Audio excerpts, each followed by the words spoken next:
ঢ্যাঁড়সগুলোকে মাছ বরাবর কেটে নিয়েছি, আর আলুগুলো ঢ্যাঁড়সের মতন লম্বা লম্বা করে দিয়েছি। তারপরে দিলাম পেঁয়াজ কুচি, আদা লঙ্কা রসুন পেস্ট, তেল, লবণ, হলুদ আর স্বাদ মতো চিনি, একটু চিনি দিয়ে ভালো করে মাখিয়ে নিয়েছি। তারপরে ফোড়নে দিলাম গোটা জিরে আর 2টা শুকনো লঙ্কা।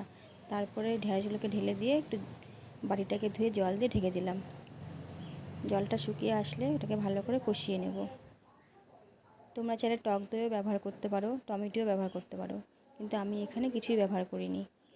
তারপর ভালো করে কষানো হয়ে গেলে একটু জল দিয়ে, যে যেরকম গ্রেভি খাবে সেই পরিমাণে জল দিয়ে, জলটা ফুটে উঠলে নামিয়ে নেবে। এইভাবে একবার বাড়িতে ঢ্যাঁড়সের চচ্চড়ি রান্না করে খেয়ে দেখো, খুব ভালো লাগে খেতে। তো দেখো আমার ঢ্যাঁড়সের চচ্চড়ি রান্না করা রেডি। দেখে বলো কেমন হয়েছে।